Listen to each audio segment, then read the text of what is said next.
Records podcast, welcoming you in for another episode, and I'm stoked to share with you that this week's guest is Flair the Rebel. His new release, Deer City. Find it where you find your music streaming or download platform of your choice. He's at Flair the Rebel on Instagram. There's also flairtherebel.com, which has a ton of cool stuff, especially under the Do Something tab. Episodes of this podcast are Thursdays. Stream or download it on your platform of choice. You can view it on YouTube, and everything lives on the site, which is badassrecordspodcast.com, and the Instagram handle is at badassrecordspodcast. That's all I got for you this week. Appreciate you stopping by. Hope you enjoy the show.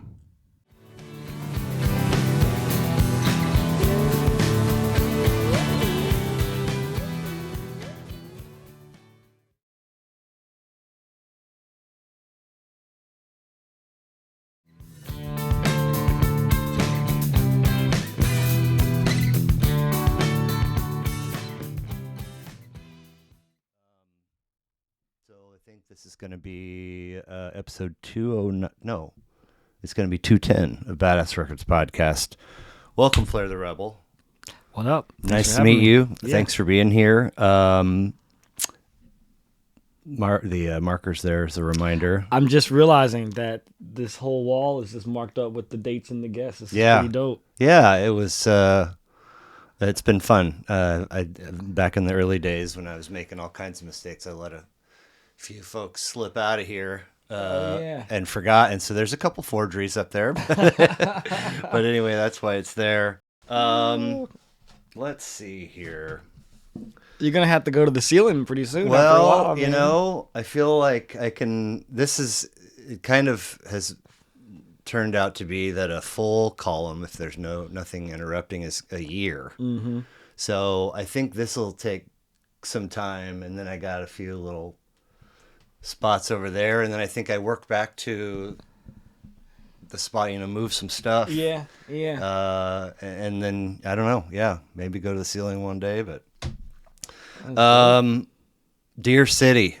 Deer City. It is Cinco de Mayo. So it is 4 days old. Your 12-track full length release. Just birthed. Congratulations. This past Friday. Thank you.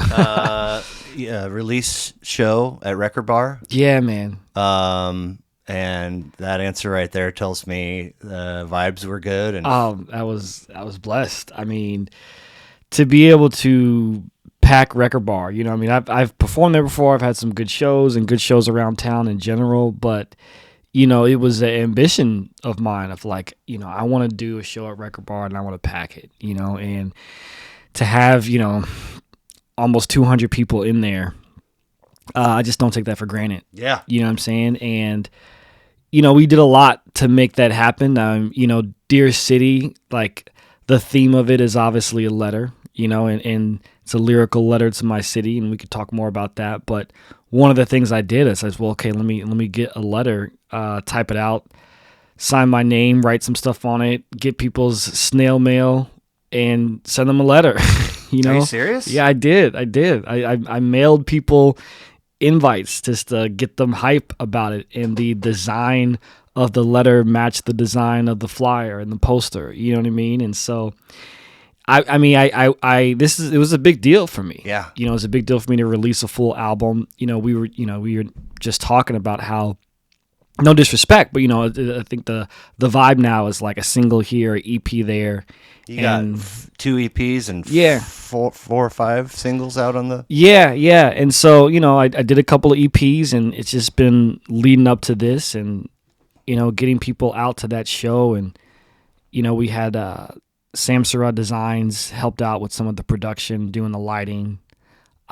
We had Eddie Moore, Blacklight Animals. It was a great show. Cole Bales is up on the wall. I did notice that. Yeah, okay. I saw Cole's name over there. Yeah. That was a fun conversation. I do want to talk more about Deer City and the show, but at Flair the Rebel on Instagram, and the has an A. Yeah, right. Yeah, THA. FlairTheRebel.com, and then Spotify, Apple Tidal, Amazon, Deezer, iHeartRadio, YouTube. Those are all the places. Yeah, less, Deer right? City. Yeah. You could find it's streaming now on Spotify and Apple Music, Tidal, all those Cool. things. Yeah. So there's a bunch of cool stuff on your website. I came across an NPR article that mentions the Art to Empower initiative. Yeah. Can you tell me a little bit about that?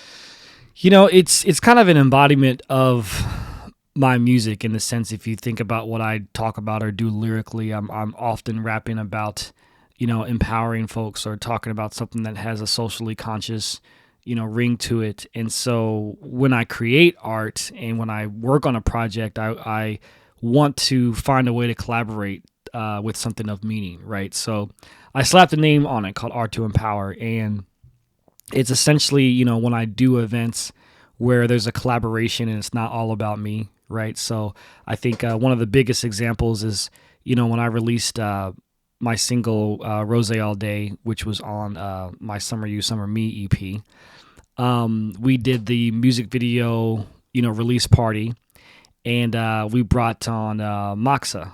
Yeah. Yeah. And so My ex was a therapist for them for a handful of years. They do a lot of work to combat sexual violence, and what I loved about them too is they collaborate with bars and kind of train staff to recognize when someone might be, acting like a predator or whatnot. Metropolitan Organization to Counter Sexual Assault. Yes. They've got folks on call 24/7. And can help with resources, even if that means something in your home, or if for whatever reason, law enforcement support. I mean, their reach is.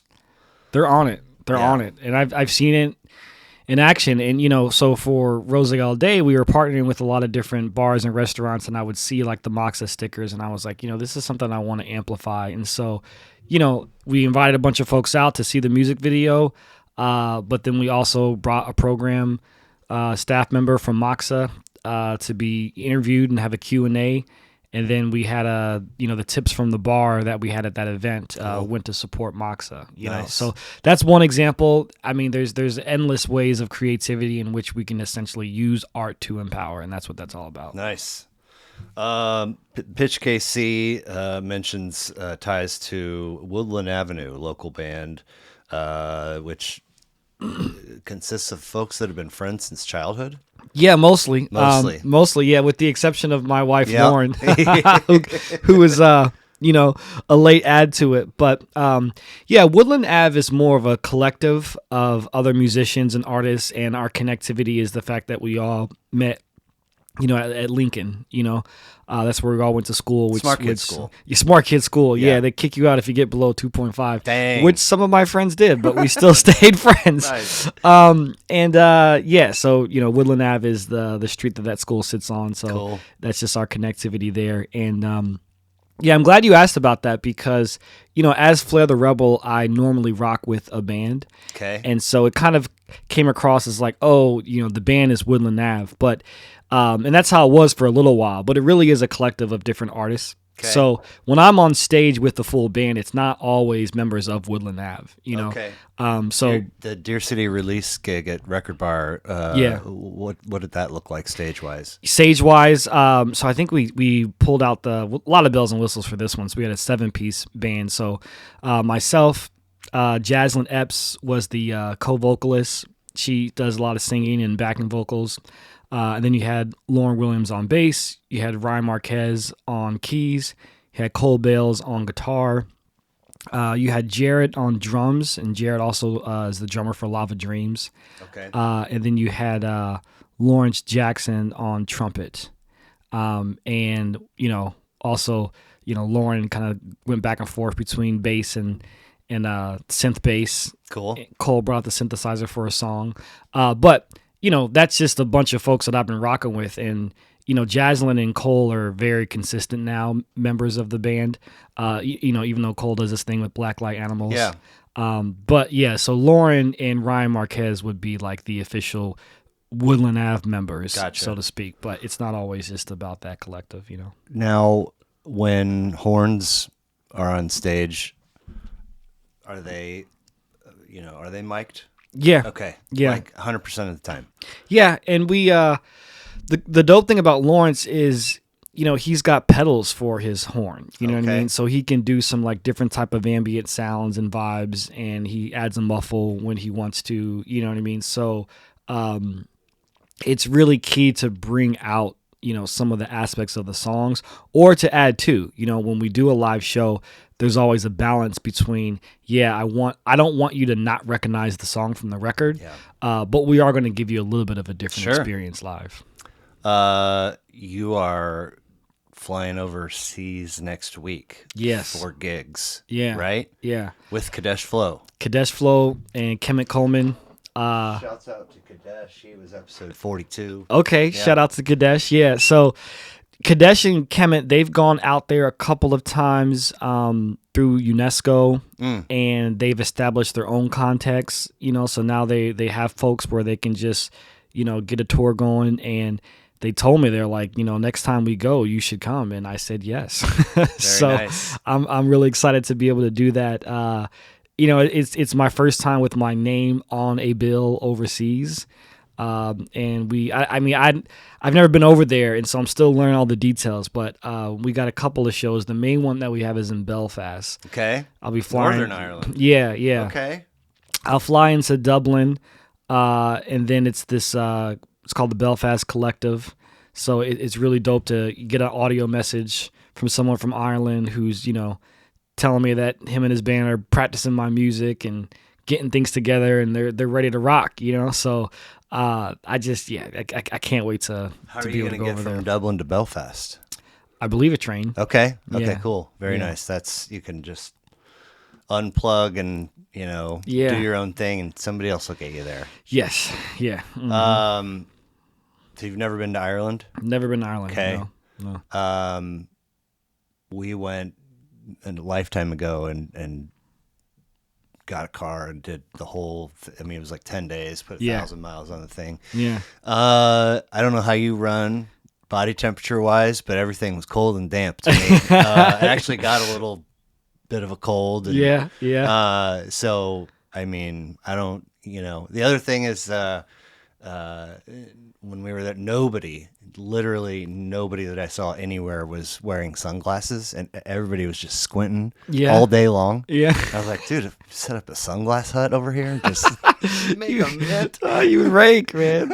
Well, that's how many gigs and how long will you be over there? So we have, I think, at least 2 to 3 gigs. I'm there. I think I land the 12th, and I'm staying at least through the 20th. Okay. But the way that it kind of pans out is, we're roughing it in a sense. We're going to be staying in some hotels here and there, but there's some folks that are going to let us couch surf. Sweet. And it's a couple of gigs where we got some names on the bills, but it's also like, pull up to this spot and, do a jam session or whatnot. You know what I mean? Yeah. The way that Kemet and Kadesh described it, it's like once you go over there, the live music scene is so active that things kind of materialize. You know what I mean? So you just got to be ready to hop on stage or do this other gig or whatnot. The last time Kadesh went, he ended up staying like a whole extra week because he ended up booking more gigs. Yeah. I don't think I'll be able to, stay out there longer than I planned. But it's dope. And I hope to also record while I'm over there. Yeah. Some of these cats are willing to hit the studio with me, and Wow. So just make it a true music experience, but also kick back a little bit. I'm looking at it as like there'll be a couple of days where I'm probably not performing, and I'm just going to be exploring. You know? I wonder, on the other side of that experience, if you do wind up recording, if that, have you seen Inside Out? Yeah. Core Memory. Yeah. Like, I wonder if recording overseas will glow, once it's put with the collective of all the times you've recorded. I wonder if it'll glow a little brighter just because you're like in a different place. I don't know. I imagine so. Speaking of core memories, I've never had my name on a bill overseas, but one amazing thing I gotta shout out is I mentioned my wife Lauren, who plays bass. She's one of the busiest bass players in Kansas City because she gigs way more than me. She's in so many projects. Okay. She gets called up a lot. She's like a lot of bands like number 2. You know what I mean? I had Jackie Myers, local music. She, I mean, was on. She rang my doorbell, and I opened, and she was feverishly Yeah. texting because she had a gig that night, and her bassist had Yeah, I mean, fallen out. you get the call up and you got to be ready to activate. But so her favorite band is Jamiroquai. Okay. You know, and I think a lot of folks. Space Cowboy. Yeah, yeah. See, a lot of people just kind of see them as like a one-hit wonder from Virtual Insanity. But obviously they're a global band. You know what I mean? And They had one track on one of their records in the late '90s. I had a radio show at a college community station when I was in college out in Colorado for like 3 years. 3-hour time slot, free form. You got rules to follow and PSAs to read and carts to play. You got to follow all the FCC stuff. But the only rule is you got to play 10 new tracks every show. okay, Because labels, Yeah. just inundate. And there was everything, the whole library was color coded. So like all the new releases had black tape. Okay. And so anyway, there was one, I wish I could remember off the top of my head, but there was a Jamiroquai track on one of those early records of theirs that was just. I mean, if it was the '90s, I'm thinking it was the one I mentioned, Virtual Insanity. That was like their big hit back in the day. I'm not sure if it was that one, but that's what I'm thinking. This is like before people knew Okay. who Jamiroquai. Okay. Anyway, So even okay. it just vibed, and I wanted to, because I liked it so much. I immediately wanted to like the entirety of the catalog, but nothing else really had that. So I would always just yeah. play that track anyway. Yeah. Yeah. But I interrupt your wife. No, she likes Jamiroquai. she loves Jamiroquai. Okay. And she got accepted to be a part of this like bass workshop, bass and guitar, where the bass player from Jamiroquai, Paul, they have like a workshop where you work with them and you just like practice bass, you practice your licks, what are the skills that you're trying to develop, and then it kind of ends with like doing like a show with everyone that's in this camp, and she got waitlisted at first, and then someone dropped out, and then they asked, they came to her, so you got to apply to get into it. The first one that she did was somewhere in the UK. I was not able to go. And again, I don't play bass, so I would just be going just to hang. You know what I mean?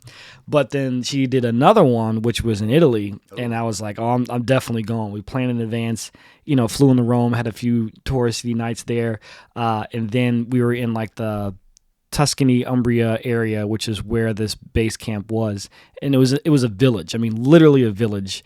On the hillside, you could walk through it. I mean, it's like maybe the size of the Country Club Plaza. You know what I mean? Wow. And they're doing their thing, and I'm just like, while she's doing her bass stuff, I'm just walking through the hills of Tuscany, Umbria, writing lyrics and whatnot. 2000 and Now, which is on Deer City, I wrote that while I was on that trip. Play the song at your tailgate. I wrote some of the lyrics while I was on that trip.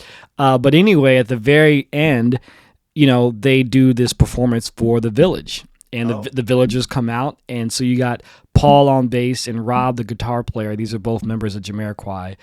J.K., the lead, is not a part of this, so yeah. But they get to pick what songs they want to perform. And Lauren didn't have to do this, but she selected a Jamiroquai song, of course. But then one of them was "Fly 2," one of our songs that Lauren actually did the bass on off of "Summer You, Summer Me." Okay. So we performed that there, and it was a lot of fun. But then towards the end, they just started having a jam session, and Lauren's like, you should hop on the mic, get up there. And I'm just like, kind of, I'm playing humble. I'm just like, like this is their thing. I got these like global artists up here. Like I'm not about to just jump up there, until Rob from Jamiroquai points at me, points at the mic, and I'm like, okay, I'm gonna get up there, so just hopped up there, freestyle a little bit. So that was my first time performing overseas, but fast forward, this gig in Belfast will be my first time with my name on a bill, actually doing that, not just like a spontaneous Very thing, cool, but, man. yeah. Congrats on that. Thank you. That's really exciting. So shouts out to Cole, shouts out to Kadesh, Chemology, just Komet's in the city. I forget the name of the track. Not too long ago at all, put out a music video Oh, like the new Streetcar song? Yes. Yeah, yeah. So yeah. she was tagged on. I mean, I reached out to him and her. She came through and did episode 194, and I think Komet and I have messaged once or twice, but I think Kemet's a good dude. That's Kemet, the my homie bad. right there, And yeah, Kemet and Kimology, they rock together a lot, especially with the Fantastics. Kim used to perform with us a little bit too. Okay. We've kind of gone through a few singers. She's super busy, and we had one show where it was Flair the Rebel and the Fantastics, and so she was working double time. Dang. And really, really appreciate her, man. Like when she stepped up and started performing with us, she kind of set the foundation for the vision I had of having like, a really strong female singer that could vibe with me and have that energy. And now we rock with Jaslyn live, but Kim really, I think, set the foundation for like how I wanted the live music to sound with Cool. that dynamic. The Do Something tab on flairtherebel.com. I'm going through and making notes on that, and decided at some point that these were all your endeavors, and I was like, I don't understand how this guy is. So I've got a couple notes and a couple questions, and if I'm incorrect in putting one of those on you, Sure. by design. They're not all my endeavors, Yes, but they're yes. endeavors that I support. Change the Ref, youth empowerment and gun reform nonprofit. What is that's Yeah. you, right? Yeah, it's not me. I did not create it. Right. The only thing in there that would be like me would be Citier because Okay. I'm the executive director. But no, Change the Ref. That's a beautiful nonprofit. It started out of Florida.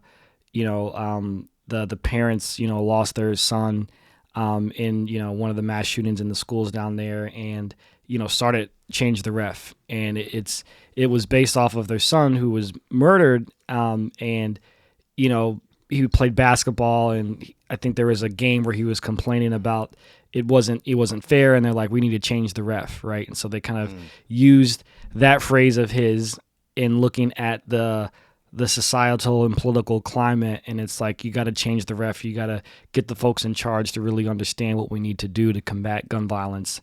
And so when I put out Child's Play, which is about gun violence, I partnered with Change the Ref. Try to throw some donation links out there to raise some funds for them, but did a collaboration where the lyric music video that we did was in partnership with them, and Cool. kind of amplifying their message. Yeah. Nice. Mm-hmm. My son plays, 2 years now. I think he's been playing year round, and so we've got tournaments all the time, and he took a massive charge in one of his games this weekend, and just a big kid where you're like, that guy's definitely 2 years older than all the rest of the boys on this court. Mm-hmm. And normally, there's been a ref shortage for a long time. Yeah. And whether it's through at school or his club team or whatever, right at the top, there's no tolerance of official abuse, and you'll be asked to leave and blah blah blah. So we try to put some energy in the opposite direction, always thanking them for being here, telling them, especially if it's the kind of ref that is like teaching them about the calls they're making. Yeah. But Yeah. we had this ref at this tournament Sunday. And he, the whole time, when the ball was down on the other end of the court, he's just chatting with the parents of the other team. Like they're close. It felt like they were close.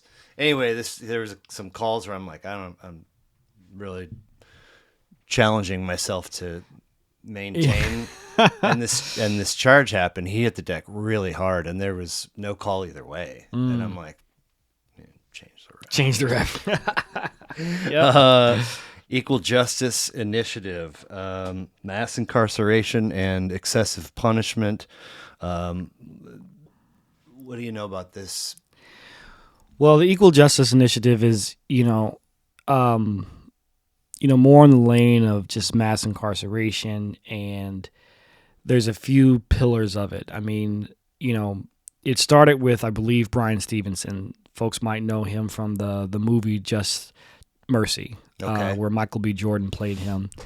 And Just Mercy was, it also was like during COVID, there was like a lot of people were they were reading books on racial justice, and this was one of them. I had the chance to see Brian Stevenson speak at a City Year conference pre-COVID, which is where I came across his book and his work. And the Equal Justice Initiative, they really fight for prisoners' rights, and they take on a lot of cases where someone was wrongfully accused or wrongfully convicted, but they also support children that are being tried as adults. Oh, wow. Unfairly, right?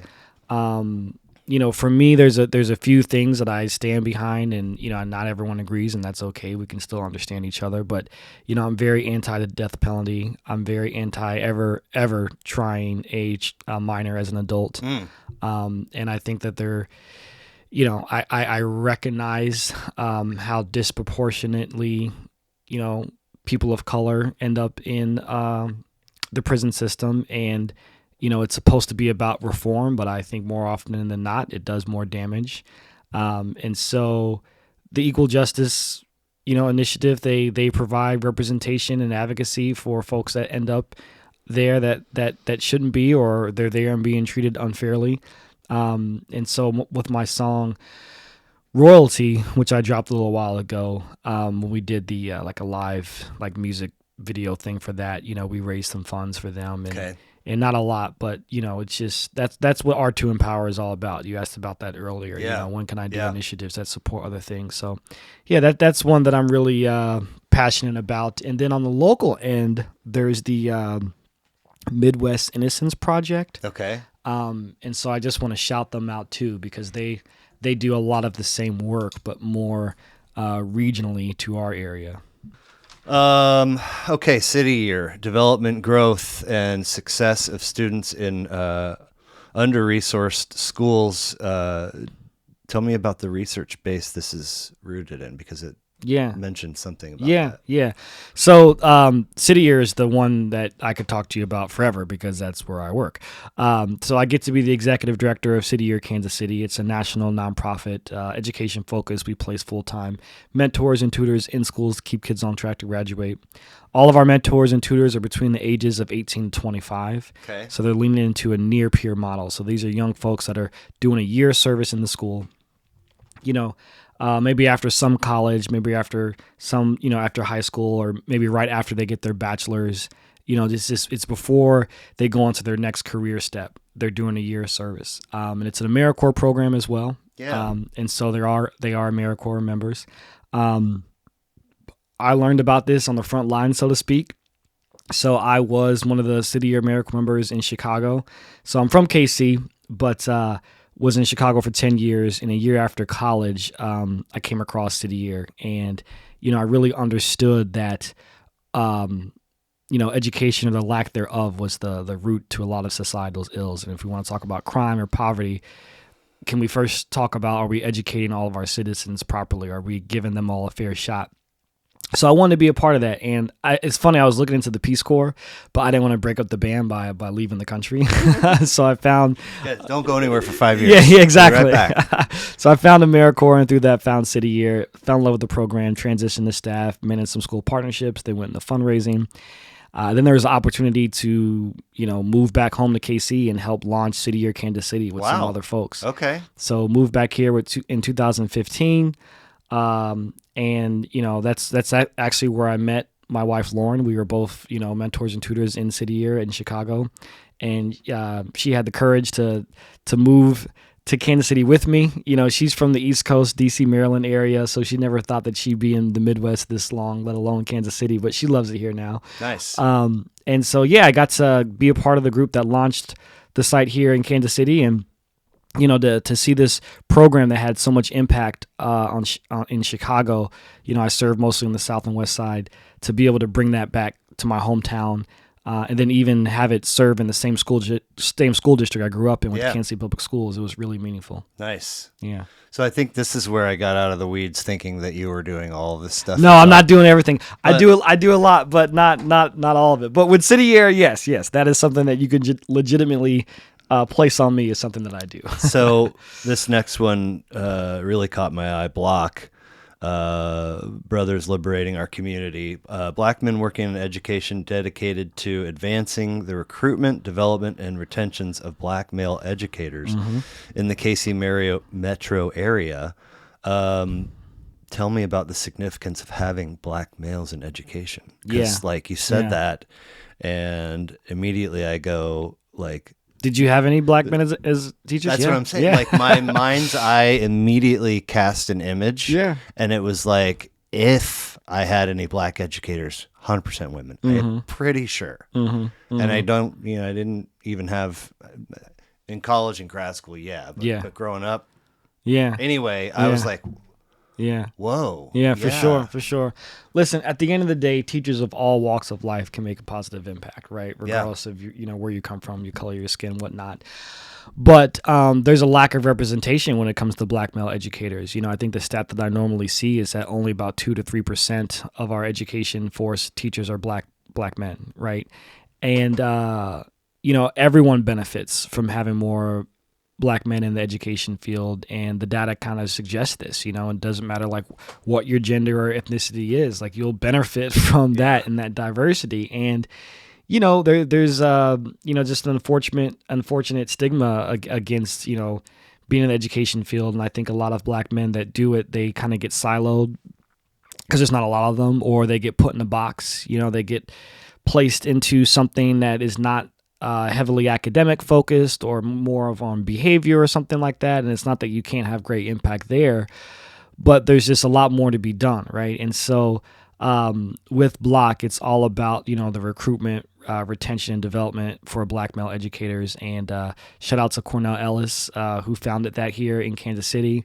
I currently sit as one of the board members for Block. And they do amazing work, and they really bring the connectivity together, where it's like, black men in education are not alone in this. And then also, if you're interested in it, then they have programs and initiatives that will help pay for schooling for black men to, get developed and, strengthen their skills in the classroom. So, it's a really dope organization. And it's definitely one that, obviously City Year is education focused, and then Block is a little bit more specific to, getting more black men into the education field, which is really exciting. I only think about this now, and I don't know that I need to put a label on it, but I've had a Peruvian dude, an Indian gal that was like really, her thing was Brit Lit, 1800, an Indian guy who was way into fathers and psychology, a slew of Hispanic professors, and they all stand out. I mean, I'm telling you, like, the rest of them, like, they weren't any less of good at their job or educators or whatever, but they all kind of blur together. But the diversity just totally stands out. Yeah, it's important. It didn't necessarily matter, too terribly much if I liked the class or didn't like the class, or liked their style or didn't. But it's important, I think, if you want to really round out your educational experience. And especially for our black boys, they need to see themselves in their educators, right? And that connection is important. And for young people that are not black boys, they need to see positive examples of black men, to combat against all the harsh stereotypes that we're always fighting against. Also listed are, let's see here, the Bail Project, Everytown, Greenpeace, Rock the Vote, Moxa, Undercover KC. All of it seems to be of the good vibe, good intention ilk, which I just think is cool, because like, you didn't need to have that tab on your website. If you're Flair the Rebel, rapper, putting out my record, I got merch, blah blah blah. Here's my socials. That's really cool, man. Thank you, man. I mean, at the end of the day, it's like it's called Do Something, because I think a lot of people get so caught up with like, what can I do? And it's like look at what's happening and support it, get involved, volunteer, donate, learn. You know what I mean? Yeah. So when I put that on my page, it's kind of going back to art to empower, and I always want my music to be connected to activating folks to do something good. And so the nonprofit realm is something I'm obviously really close to. I work in it. And I just wanted to give a platform for it. It's just one page on my website. But as I said, there's other opportunities with events and engagements and songs that I do where I will, specifically collaborate with the nonprofit to either raise funds or awareness for that cause. I love it. So let's see. We've mentioned Kadesh. We've mentioned Cole. We've mentioned Kemet. I'm forgetting Keith Thompson, Brewery Imperial. Yeah, which is how Keith. I know of you in the first place. Okay. Because you're doing what on the first Monday? Music Maker Mondays. Music Maker Monday which is now 2-3 months old. Yeah, and we just had one yesterday. And what I love about it is it's becoming a thing where it's like people just know to show up and pull up, Nice. The first couple, I had to do a lot of promotion, a lot of like direct outreach, and that's fine. I mean, obviously if you're serious about it, you should promote it. And we will continue to promote and build. Excuse me. But the whole idea is, in the music scene, one thing that I've noticed and other folks have noticed is it gets really siloed, right? People are like stuck to their specific genre, their specific crew.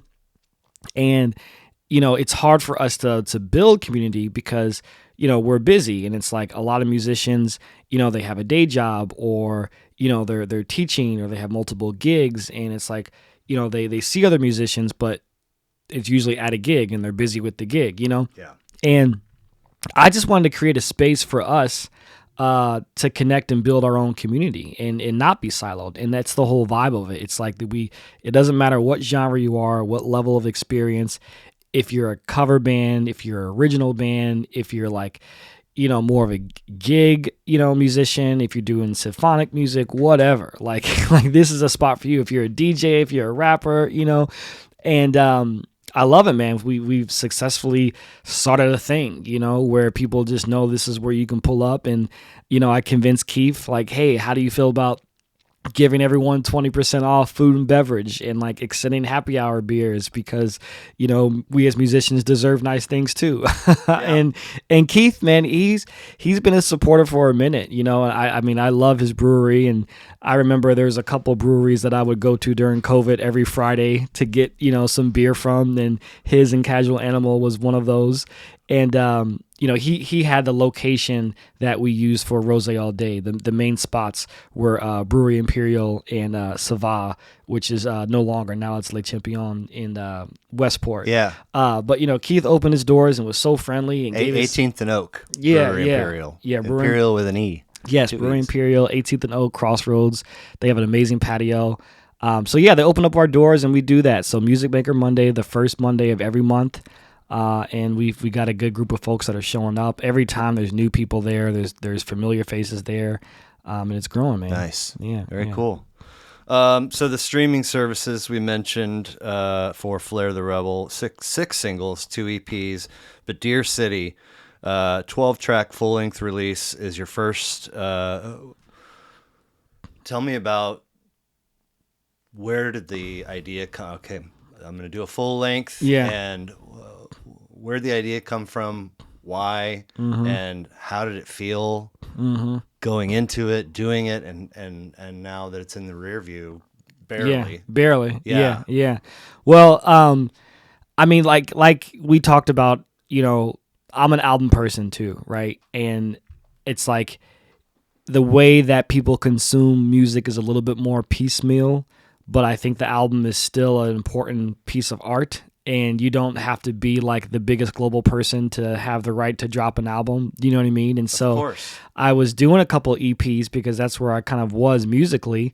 And I'm really happy for those EPs. I think it kind of created some buzz about my music, and, they're very different between Some Are You, Some Are Me, very lively, very bouncy. Then The Revolution Will Not Be hashtag, very politically charged. Yeah. And I think Dear City is kind of a combination of them. Okay. Revolution Will Not Be hashtagged, inspired by Gil Scott-Heron. Yes. Some Are You, Some Are Me. Inspired by Good Vibes. Okay. I mean, like, I don't know if this is good, bad, or neutral, but Some Are You, Some Are Me, and I start hearing the beat to Fresh Prince Summertime. Oh yeah, You know, yeah, yeah. just because like you're with your Yeah, people yeah. chilling. I don't know. Yeah, for sure, man. I mean, that was it was lighthearted, and hip hop is there's a balance to it. I think it's supposed to be fun. It's supposed to have a message. It's supposed to be a meaning, and so those were just two different vibes that I was on. And yeah, I think Dear City is a combination of that, because the whole concept of Dear City is it's a lyrical letter to your hometown, and obviously my hometown is Kansas City, but I think it's written in a way that I think urbanites across the country can relate to this idea that you love your hometown, but you love it enough to be honest and critical about it, right? And you have moments of shame, you have moments of joy, you have moments when you're pushing it in a direction that it needs to go into. It's if you can't be honest with something, then do you really love it? Do you know what I mean? Yeah. And so that's what the whole idea was for Dear City. And you even look on the album cover, you see the Kansas City skyline, but then you see the Brooklyn Bridge, you see the Sears Tower, and then, those are just three cities that really represent me. I was born in Brooklyn, raised in Kansas City, lived in Chi-Town for 10 years, and, that's who I am. Yeah. I'm a city slicker, what have you. And I think in all of those cities, there's things I love about it. There's things that, I think need to improve. And I hope that Dear City shows that. It shows the pride that I have in my hometown, but not blind to the fact that there's a lot of things that we still need to do to make this place better for everyone, no matter what walk of life you come from. Yeah. I had a really weird trajectory. Sure. In terms of loving it enough to be critical, and the shame, and a million other pieces. But I'm kind of in and out with Kansas City always being my home base, and so like at whatever age where here near the state line, this awareness that Kansas feels different than Missouri, and being like, I don't know what to. That's interesting. And then that exploded times 10 when I, am like going east of Troost. Yeah. Not to be cliche, but and I mentioned that though because, then in grad school I'm taking classes from a professor who wrote a couple novels about it. Whitney Terrell's King of Kings County and The Huntsman. Are 1,000% about the division in this city, and I'm like, fuck, that's evidence to this theory that I don't want to believe. And then fast forward even more to buying this home, and I mean the deed is on the other side of that wall. No Catholics, blacks, or Jews. Wow. In 1951, and I'm Yeah. I'm not Black or Jewish, but I am Catholic. But it's like, and this is, they had this vision of here's, and it's like, that is not that long ago, man. Holy cow. It really isn't, man. And I mean, I think so. There's certain songs on Dear City that really get to being critical of one city, right? Yeah. And, I start with the title track, Dear City. And like everything that you just said, it makes me think of some of the lines in there. It's like, what if we never had a street to symbolize a great divide? Yep. Before freeways destroyed homes and lives. You know what I mean? I mean, talking about 71 that just plowed through that neighborhood, of the black community. And even the opening line, or not the opening line, but close to it. It's like, yes, there's times I think of you and all I am is filled with pride. Shame it takes a championship just to see us unify. Damn. Even still we wonder why feelings feel unjustified. Cause in a crowd filled with love, someone's letting bullets fly. Petrified text I find, please tell me you're still alive. Reply, I'm fine while I bury trauma that's deep inside. I mean, that's as real as it gets for me because, my wife and I were at the celebration, for the Chiefs when bullets started to fly, and just fortunately being far enough from it that we were safe, but still kind of like getting the heck out of there, and being confused, and it was probably more scary for my loved ones that knew Jeff's there. He's a season ticket holder. And probably had no cell service. Yeah. And so literally, like, I needed to get out of there before my phone could work. And I just had so many missed calls and texts, like, literally, please tell me you're still alive, And so there's so many lines in that song that are about our history and about our current standing and about my experiences. I think another one that we've talked about COVID and the uprising and the massive amount of learning that we went through, and now we're in this stage where it's trying to wash all that out, and I have this line of like, surviving a pandemic just to have history sanitized, so I'm really proud of that song. I think some other ones on the track that really lean into the being critical of what's going on.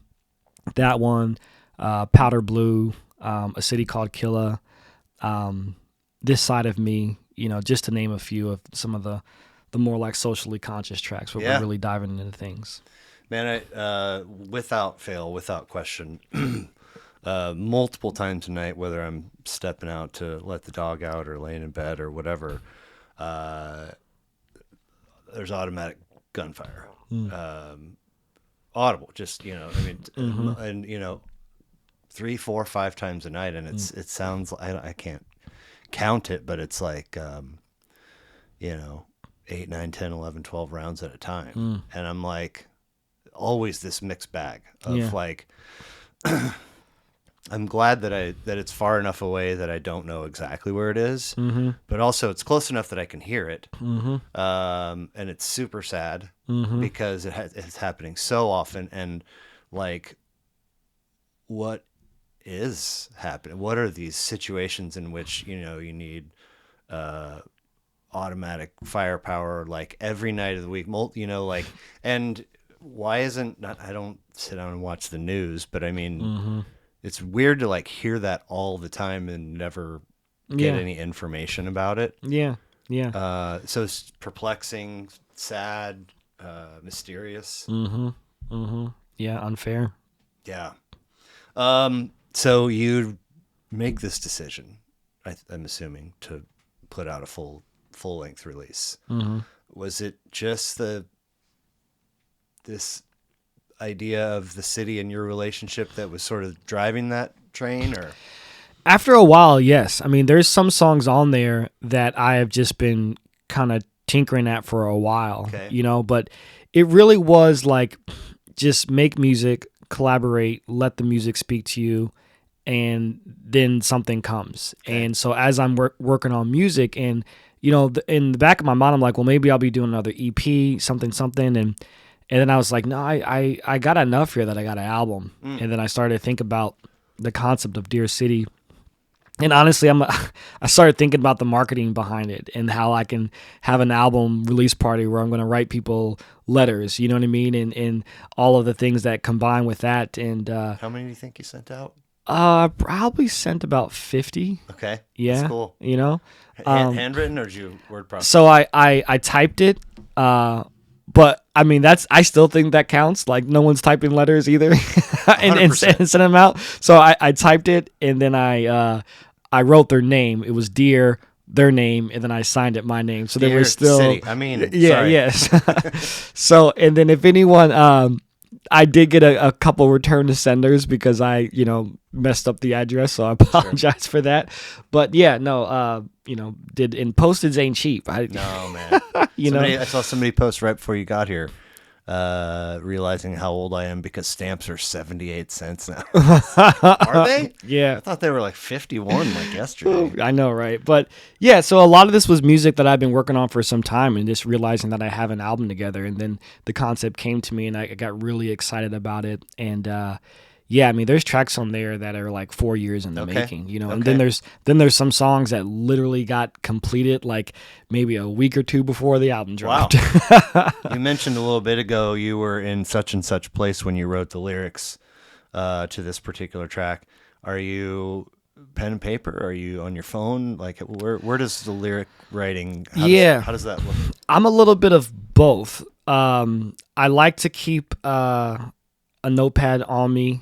It just, I like the physical touch of it, and so it just depends on the vibe. But I always keep a phone on me too, Yeah. because the phone is always there. So Yep. like if something comes to me, but it's like the final stage of it is my laptop, so it's either going to get written on my phone or on like a small notepad I have.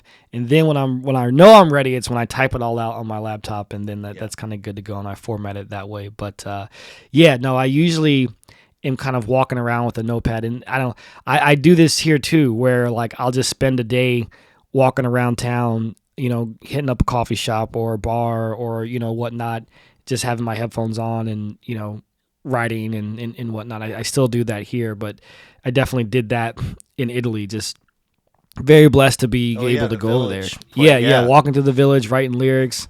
I took a day trip to Florence, where I was, doing that, and drinking a glass of wine and just vibing out. Nice. So Yeah. it's for me. I love that. I love just walking around, biking around the city, what have you, and just just seeing where the inspiration takes you. Yeah.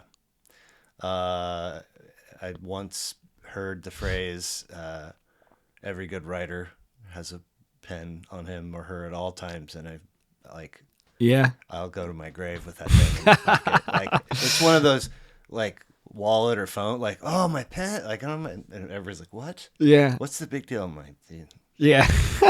dude, if that idea comes. I know. I gotta be get ready in for there. it. Otherwise, later I'm gonna be like, "What was that really amazing thing I thought of?" Yeah, no, you gotta write it. You gotta type it out, whatever. So, perhaps a silly question, but I mean, now that it is very, very freshly in the rear view, what's next? I mean, I know you're gonna go do some gigs and you have plenty on your plate, but I mean, as far as making music, like, do you have an inkling of? Sure. And I will answer that question, but I will say that, like, for me, it's not in the rear view because I'm about to live this album and promote it and get it out there. I have so many other events and engagements coming out. Oh, cool. And I think a lot of artists out there, it's like, I know the vibe of like, you just grind it, you did it, and it's like, okay, you can just like rest and think about the next thing. And, musically, we often want to jump to the next thing, but like, you put so much into it, like, let it ride. Promote it. Of course, I be only a part mean of it, in the department of there's a line, whether it's the release day or whatever it is, where it's not accessible to folks. Yeah. And then it is. Yeah. That is a line to cross, Mm-hmm, right? mm-hmm. Because who knows? Maybe 4 years, some of this stuff is 4 years. I mean, there's an immeasurable amount of you put into it. Yeah. And then here it's. And the music, I mean, for all of my qualms and issues with how piecemeal music is and like the social media and people's limited attention span, one benefit I think it is, it's like there's no old music, right? Like there's not a deadline on it. Like, just you can just keep putting it out. You can just add it to new videos and new this, and then you never know where it's going to take on. And it's like, we've seen it with songs that are like 20, 30 years old, and just suddenly they're popular again, and that, independent artists need to understand that too. But yeah, I am actually really excited to collaborate a lot more. Okay. And you'll see that it's just who I am naturally. I mean, you look at that album and I'm collaborating with so many different producers and musicians and MCs, singers, whatnot. But I'm working on a project with Cole Bales. Okay. So we're making some music together, and I love just the organic vibe that's coming together with that. We have kind of like a remix to one of his songs, somebody I used to love, where I jump on stage and do that. So kind of matching that vibe. Hotel Leo. Stephen Roper is in that band. We got some things and we were working on a song, and both of us were working on other projects, and all right, let's get our own projects done.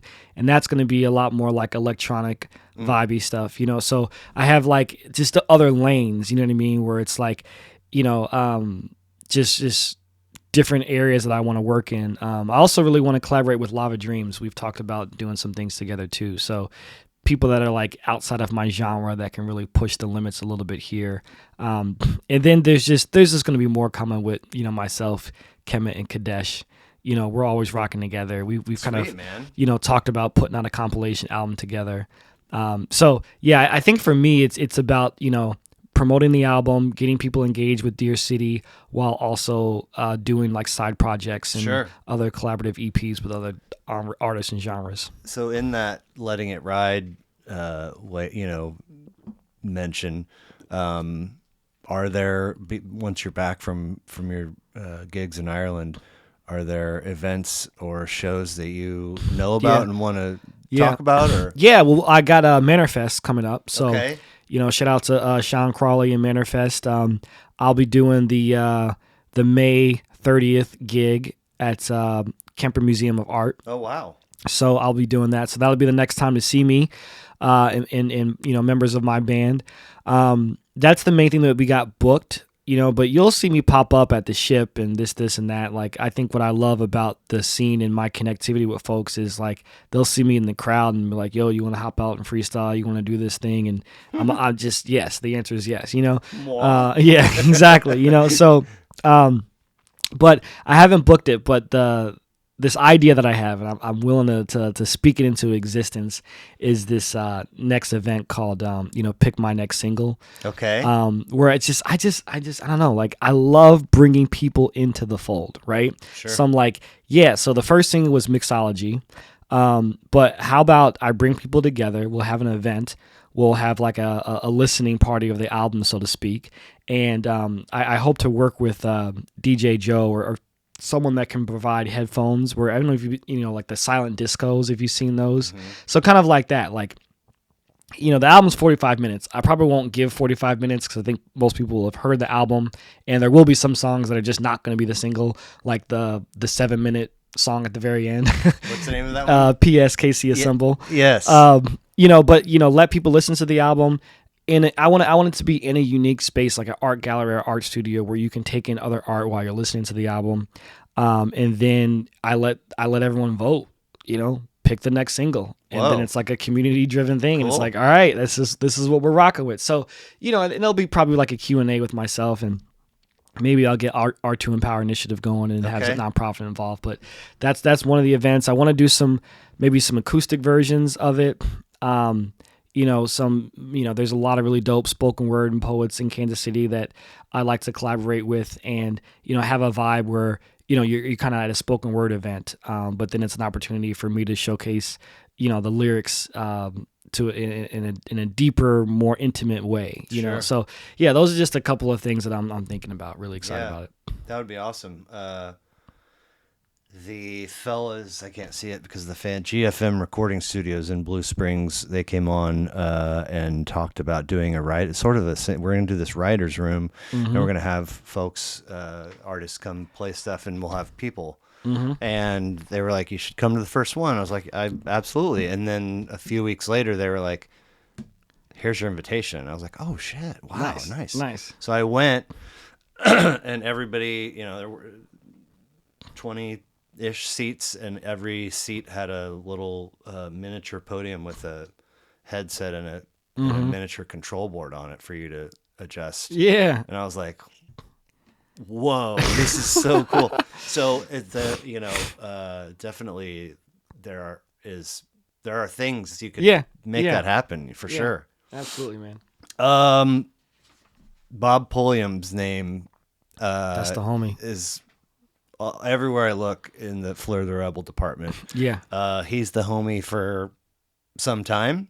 I guess since I was like 12 years Dang. old. Okay. And so he's a part of Woodland Ave. Yeah. Right. So a lot of those folks that go way back. Yeah. But also got some producer credits here and there on stuff, right? Yep. Bob Pulliam, amazing beat maker, producer. He's got his hands all over this project. And I think like when it dropped, he was kind of surprised, because, some of these songs we've been working on for a while, and, he's like, man, like I'm really involved in this album. I'm like, yeah, man, because we've been making music together for a while. So, I mean, most of the production on there is between Bob Pulliam, who produced all of The Revolution Will Not Be Hashtag, that EP. Okay. And then Drew Mantia, my homie out of St. Louis, and he's done a lot of production. Summer You, Summer Me. He did 3 of the 4 songs on that one. And then Ryan Marquez as well. He's worked a lot on that album too. So, but most of the beats are either Bob Pulliam or Drew Mantia. Okay. Mm-hmm. Okay. Cool. Flaming Heart Productions. Yeah, shout out to Lava Dreams. You talked about reels and videos and, for lack of a better term, marketing content or in the moment content. I haven't seen a bunch, but everything looks real professional. And I don't know anything about video production. Yeah. But I know what a not so good Yeah, it looks good. piece of content looks like versus one that does. Yeah. So how is it that if I do come across a reel or a clip of yours, why do they always look so Why good? does it look so good? Yeah. Because I'm working with Lava Dreams and Flaming Heart Productions, Okay. Put a period on that, So, Lava's dope. I mean, she's an amazing musician and she's really ill with the videography. And, she actually helped with Rose All Day. So my like long form music video. And, the reel is just like, that's just the way of the industry right now, and so instead of me like, I don't know, fighting back about it, it's like lean into it because there are really dope music reels out there, music video reels, and I'm inspired by them, so there's a few artists that I see, really succeed in that lane and I wanted to like add a verse to that. And so what we did was we filmed a lot of music video reels for the songs on Dear City. And then like every week leading up to the album release concert, we would drop another reel. Okay. So it was giving you a teaser of the music to come while also promoting the album release concert, coming up, at Record Bar when we did that. So that was a part of it. And so, yeah, Flaming Heart Productions, that's Lava Dreams company. And she's been the one that's helped me do those reels. And it's just been really fresh vibe to do that, So Now, the creation of a reel does not have to be recorded from a phone, does it? Or does no, it? not at all. Not at all. And in fact, none of what we did was recorded from a phone. It can be, right? Okay. Right. I think the reel, the main thing is that it is ultimately edited to be consumed on a phone. Yeah, so vertical. Yeah. You know what I mean? Yeah. But it doesn't have to be on a phone.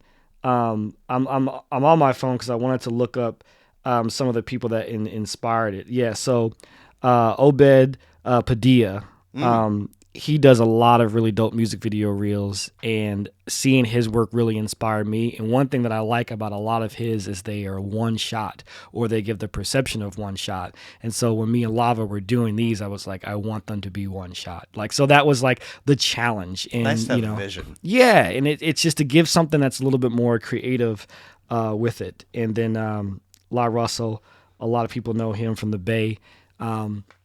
He's just the ultimate definition of independent grind. And, he's a dope MC and he has a lot of like different music video reels. So between those two artists, that's where I got a lot of my inspiration of like creating these types of music video reels. Yeah. Okay. Fern Bar. Yeah. I'm not familiar, I don't think. Are you a big cocktail person? I mean, yeah. I don't usually say no to them. See, I'm a bougie cocktail person, right? Okay. I'm a wannabe mixologist. And so shout out to Brian Ari, one of the founders and owners of Fern Bar. That's a really dope spot in the Crossroads area and East Crossroads. And essentially, mixology, I'm like wrapping the recipe of me, you know what I mean? Yeah. And I wanted to do this reel where I was behind the bar making a cocktail. And so Fern Bar was the spot for it. Dope vibe.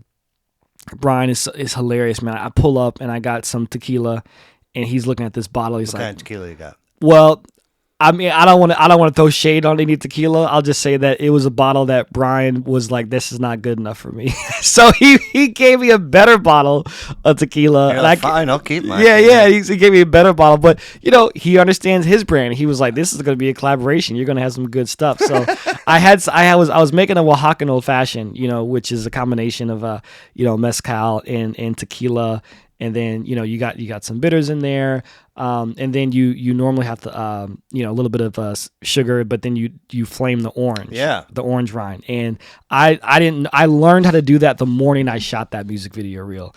And so it's so funny because you got two of my friends. You got Jaslyn up there, who obviously does music, sings and is in my band, and then you got my homie Scott. They're the two people in that reel. And then I'm making this cocktail, and I've invited people to watch me do this. So that's the other thing about, I'm all about bringing people into the fold. So I was like, let's make an event out of it. Get yourself a cocktail, watch us create a music video reel live. Cool. We call it a fishbowl experience. After we did all that, we actually performed the song. And so I'm doing that, and I'm trying to make this cocktail. I'm trying to rap. I'm trying to look cool. And I realized that I've bitten off way too much that I can chew. Oh. And I'm starting to think, like, why did I do this? Why did I invite everyone to watch me like stumble through this, right? And then my friend Scott, he was like feeling for me. He's like, oh man, I don't know if Flair's got this. But listen, Brian coached me up. I locked in, and about 6 takes later, we got it. And then as soon as I got it, everybody was so happy that I got it because they were just like, please work. And it all worked out, man. And I do feel bad for some of the mezcal that I wasted to get that cocktail going. But I had to actually take out some of the steps to make sure I could pull it off. And then when I flamed the orange rind, it was right when I said a lyric with the word flame in it. I'm going all and on. You could tell I'm really excited about that one. That's awesome. Shared the stage with RZA and Mac Lethal. Yeah, I mean, what? Shared the stage is just a really fancy way of being like, I got to open with them. Sure. We graced the same stage. Shared the stage, shared the bill. Yeah. So I did get to open up for RZA, the Wu-Tang Clan, in Chicago back then at a venue called Double Door. Did you guys exchange any words? Yes, Okay. he walked by me and I said, what up? What I'm saying, big fan. And he said, what's up, kid? That's about it. But Mac Lethal, Is that the super fast? Right, or is Mac? Well, Lethal? that was what I just described was RZA of the Wu-Tang right? Clan. No. But I mean, Mac Lethal. That's KC Ty's not the super fast rapper. He is both. He's both. Okay. Yes. And he would rap super fast while making pancakes, and he got on Ellen show and everything. Yeah, but Mac Lethal, we go back because that's just like the hip hop scene in like the early 2000s, back in the day, and so we've collaborated before, and just been excited to be able to work with him back in the day. And shout out to Mac Lethal and just the underground hip hop scene that kind of birthed me back in the day with Mac Lethal and the Guild, Cess Crew, Human Crop Circles, Sounds Good, a lot of those cats. Nice. It doesn't serve any purpose for me to sit here and blow smoke up your ass. I typically try to lean honest, authentic. So I'm not trying to throw awkward praise, but I definitely felt the way that I felt about watching your content. It's not the same as listening, right? It's a different, even if I'm experiencing both at the same exact time. Yeah. So who knows how many artists there are in the KC metro area, right? Just for an example, that are legit putting in work, whether it's a rock and roll band or a singer-songwriter duo or a rap, whatever the case may be. There's so many channels, there's talent, access, time, fun, but the numbers at the end of the day, not everybody is gonna make it. Sure. And not everybody has the same definition for what make it even means. Yeah. Right? Some people I just love doing this. I have the best time when we get together and perform live. Sometimes we record and release, and no ambitions whatsoever beyond that. And music is so subjective that not everything is for everybody, right? We all have our but there's some stuff out there where it's just like, I super respect the effort, but at the end of the day, just not for you. It's not for me, Sure. or I don't know if we're hearing this the same, because I think you think the quality production wise is higher than it. I mean, there's a lot of folks out there writing raps, recording raps, and not everybody's really good at it. Yeah. And at the risk of sounding like the get off my lawn old man, a lot of it sounds very similar. Meaning it's this sort of like they're all sharing the same drum beat machine, and everybody comes in with, yo, you know, this space in the track where you gotta throw out one word, you know, and then the thing starts, and it's like, it's just not inventive. It's not. There's nothing that's like speaking to me. And your stuff is. I don't remember if I messaged this or commented on an Instagram post, but it's very fresh and clean, and it's understandable, concept wise and lyric wise. There isn't a thing that makes me want to go next, as we're so thank you, man. Well, you know, but you know what I mean, like talking to Kadesh. I used to make TikToks of each episode until I couldn't do it anymore. Which was great. Like I'm you know, do my edits for the episode, and then I'll do here's a 3-minute clip of me and Kadesh talking about blah blah blah. And I do 3 or 4 of those an episode, and I'm having to send it to myself and upload it to TikTok, which is, my phone's just like hot and over. So it was a lot of work.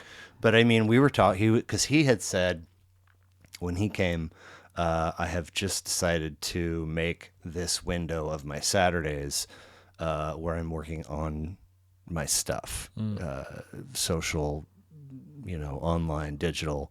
Like, it's instead of just here and there, and when I know it's actually getting a block on the calendar. So we started talking about TikToks, and you know, at that time, the ceiling was 3 minutes. Now they can be, I don't know, 15, 20 plus minutes. But we started talking about the amount of time you need to catch somebody before. It's like within the first second. I was like, what do you think it is, 30? And he was like, how about 3? And I was like, oh, you're probably right. That's terrible. You're saying 1. Yeah, I'm saying 1. Within 1 second, you need to do something to grab someone's attention.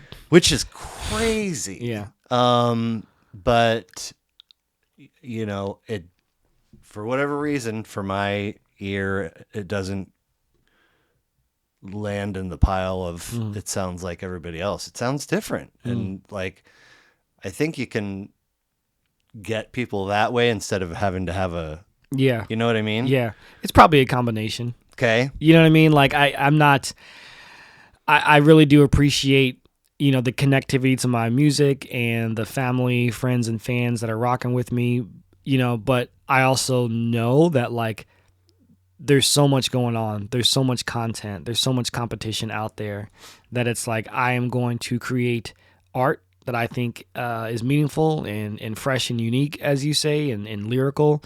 But, you know, I'm not above leaning into, okay, this is what is happening on social media right now, or this is this aspect of it, because, you know, I try not to get caught up in trends, and there's some things that are just so ridiculous that you just will never catch me doing. But at the same time, it's like, I also put on my marketing hat, you know, and I understand that, like, there's different ways to reach people, and, you know, the ways that you get your music out there, it's just changed. You know what I mean? Like, getting on a certain TikTok reel is like the equivalent of a DJ playing your music now. You know what I mean? So, you know, or connecting with different influencers. I mean, there's a reason that when I dropped a reel, you know, it's like, okay, well, I'm gonna collaborate with Fernbar because, you know, when I drop this, I'm going to collaborate with Fernbar. So it's not just on my Instagram, it's on Fernbar. You know what I mean? Or like, there's one with Jim's Alley Bar because I did it in the graffiti alley right outside of Jim's. You know, it's like, what artist can I work with? Or even nonprofit where we're trying to amplify a good cause. So I'm not above understanding what's hot and what's there,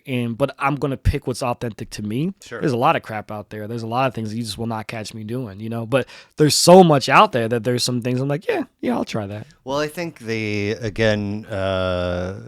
a freshness, there's a crispness to your lyrics, but also I think the production, like there's some instrumentation. Yeah. It doesn't sound like it was just kicked out of a machine. Yeah. Yeah. And I not everything's for everybody, but that means something to me. I think it's kudos to you for. Thank you. Having the style that you have, whether it was intentional or just wound up that way. Mm-hmm. Yeah, I mean, there's a lot of live instrumentation on that album because I work with a lot of really amazing musicians. There's just straight up beat making. There's some samples, but like to me that's hip hop. Like taking a sample and flipping it into something different and a different vibe. That's creating something new. I mean, that is a form of art to me. So. But it's like, what are you sampling, and how are you doing it and how are you flipping it? So there's a little bit of everything on there, but having live instruments on my album is really important. So there'll always be a little bit of that. Cool. Drew Mentia just released a reel where he was breaking down the production of our song Microphone Goodnight, where what happens is Drew, Lauren Williams, and Ryan Marquez had a jam session, and they were just playing a vibe that was very jazzy. And then Drew sampled that jam session and like turned it down, changed the pitch, you know what I mean? And then like you had, and then he added more stuff to it, So what you hear is like, oh, it's just like a sample of something. Like, no, he sampled a jam session that we had in the studio and then flipped it into something new, That's cool. Yeah. Sorry, I don't know your whole catalog. Have you ever recorded anything with any turntablists? It's been a long time. Okay. So Matt Phoenix, he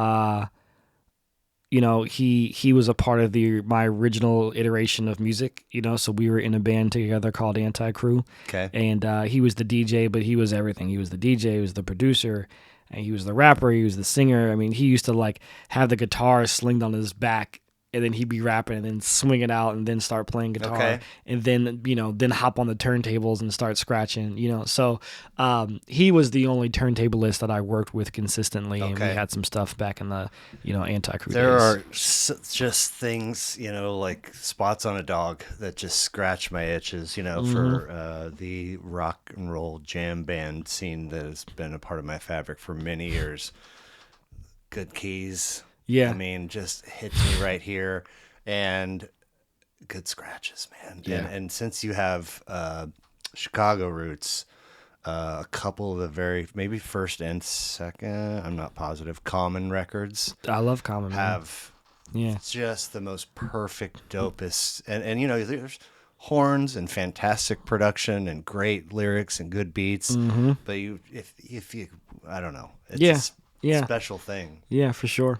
So born in Brooklyn, raised in KC, you wind up here from Brooklyn because this is where my parents moved. So on my mom's side, there was already family here in the Kansas City area. And my dad is, came from like Northern California into Oregon, and they met in Brooklyn, working with a nonprofit and doing service in the community, the Nehemiah Homes projects, and that's where they met. That's where the family started. I was the youngest of three that were all born in Brooklyn, and I was only there for like 2 years of my life. But I grew up saying like soda instead of pop, or like sneakers instead of is weird. tennis shoes. You know what I mean? Yeah. But but really it was the hip hop music. It's just like my older brothers like put me up on Tribe Called Quest and De La Soul and Wu-Tang and Redman that that's just been a part of my soul for so long. Yeah. And Kansas City is really, that's who I am. Yeah. Like I was only in Brooklyn for a couple of years, but to be raised in the Midwest by like family that had lived there longer, and then of course my time in Chi-Town for 10 years, and just you back in 2015, meaning you go there in 2005. Yeah, exactly. Yeah, right after high school, I went up there for college. Oh, okay. Yeah. What school? Columbia College, Okay. Chicago. Yeah, Nice. yeah. So, yeah, but I remember visiting Brooklyn not too long ago, and a guy was asking me where I was from, and I was kind of shy to like claim Brooklyn because like it just seemed like I'm faking the funk because I was only there for like 2 years of my life, And it was so funny because he was like, well, what I could talk about, like, I was born in Brookdale Hospital, we started in Flatbush, like I know I can say those things, and he was like, no, you get to claim it. He was like, there's so many transplants here. There's so many people not from here. He was like, if you were born here or if you went to the public school system, you get to claim Brooklyn. So I was like, all right, cool. That's what the locals said. I'll take it. So you have 3 older brothers that are... Two. Okay. Yeah, 2 older brothers, and I do have 1 younger brother. Okay. Yeah. So you're getting some of their musical influences spilling off onto you. What about mom and dad? Are they putting on music to listen to in the home? Yeah, and I think that's the eclectic nature of it. Especially my mom. I mean, just from everything from James Brown to Jimi Hendrix to the Eagles. I mean, it just all of it. There's not many songs that my mom will hear and not start singing along to. And funny enough, like at my wedding. The song that my mom and I danced to was Red Red Wine by UB40. Really? Yeah, and that was because she's got this hilarious story where, she's put me in the baby seat. And it's like, I guess it was like muscle memory. Like, I'm like, okay, I'm in the car. We're going to start listening to music. And then suddenly in the baby seat, I just start saying, Red, Red Wine. Wow, and so she's like, okay, well, this kid is obviously listening to lyrics. Wow. Here's this little baby singing about red wine. But no, I think, my mom has definitely influenced a lot of my music taste and just the eclecticness of it. Sure. I mean, we grew up, hip hop has always been my core, but, just from R&B to rock to jazz. And, I mean, we stayed listening to 101 The Fox, when it was like purely classic rock and not, now there's a lot of classic rock on there, but I guess it's just you getting older, and I guess I don't know, like I don't know, is Pearl Jam classic rock now? You know what I'm saying? I've said this before on here, but I mean, A++ student of 101 The Fox. Who the DJs were? Yeah. What the deep cuts were later in the evening. And I'll never forget, I leave Kansas City and come back, and it's like, throw on The Fox, and Tom Petty's playing. And I'm like, what? Like, what? Even, I mean, the old Heartbreakers stuff, even The Losers, Don't Do Me Like That, American, those, you would get those as part, but then it's like shit from Full Moon Fever. I'm like, yeah, this is 1987. I know. But I guess it has to creep along a little bit at some point. I mean, there's not even we don't even have the Oldies 95 station anymore. Shoot, Oldies 95. When I was growing up, it was 71 WHB AM, and that was sort of my springboard into classic rock and so on. Anyway, so you got this eclectic mix of things that mom's listening to. You got your 2 brothers, things that they're listening to. You gave me a list of albums. I don't want to get there just yet, but I'm curious, first, in the love of the album. Yeah. First album discovery that's not from your list. It's not from mom or brothers, where you go, well, maybe your first purchase or your first borrow or your first download, if you're, anything stand out? I got to look at my list to see what I sent you, because there might be some overlaps, because you want something that's not on that list. Yeah. Yeah. I would say I can't remember if it's on that list or not. That's okay. Well, my first album purchase is 36 Chambers by Wu-Tang. Okay. And I did not buy that in 93 because I was in first grade. I was not buying albums then. But that was like going back to it. Was like, I was really obsessed with, Cream, Cash Rules Everything Around Me. And, and I knew about Triumph and off of the double, Wu-Tang LP, but then I wanted to go back and get that. Man, I think there's just other like scenarios. Like I remember maybe one would be Jay-Z's Black Album. Okay. Because I was really up on Jay-Z, in his earlier days.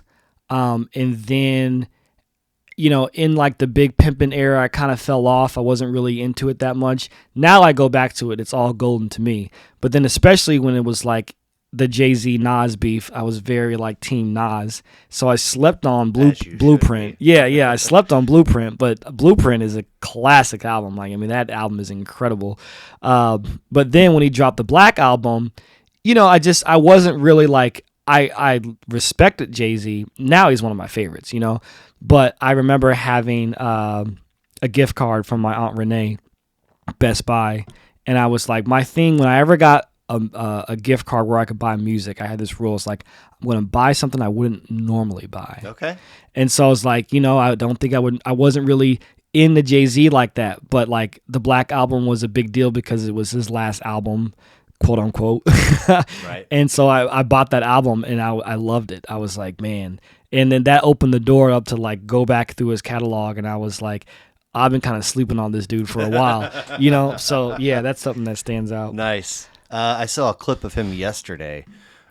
His dreads are huge. Oh, his locks are growing. All three of them. Yeah. Have you done braids? No. I mean, I got the fro, and the fro looks good. Thank you. I hit so the crow your brush. outfit, by the way. I opened the door. I was like, oh shit, I'm underdressed. No, I'm just pulling up, man. No, I never done braids, but my older brothers did. My middle brother, he did braids, and then Phil, he got locks. Been around a few people that like they got them that day or yesterday, and they're hitting the top of their head, and I haven't asked because it's none of my business, but it's very fascinating, and it's like, is it itchy? Is it painful? Is it both? What is happening? It can be painful, and if your braids are like a little bit too tight, but if you on your scalp, if you see them hitting their braids, it's usually because it's itching. Yeah, and most of the couple times it's beneath a do-rag. Yeah, but if you hit it to like kind of like get the itch sensation, because you can't scratch it because you'll mess up your hair. Yeah. Oh, gotcha. Okay, so I gotta imagine that those dreads of his are annoying at times. I mean, I don't know. I think hair can be annoying in general, for sure. Regardless, you know what I mean. But it's annoying not having any. Sure, it's annoying having it. It's annoying not having it. I look the best I'll ever look on because I blade day of, and the next day it's like, well, it's passable, and then anytime after that I'm like, God, it looks like I got to get in there again.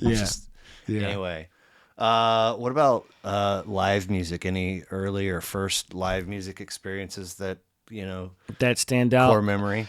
Well, first concert that wasn't like a local group was the Beaumont Club, which is now Char Bar. Yeah. And I saw Coheed and Cambria open up for Sum 41. Okay.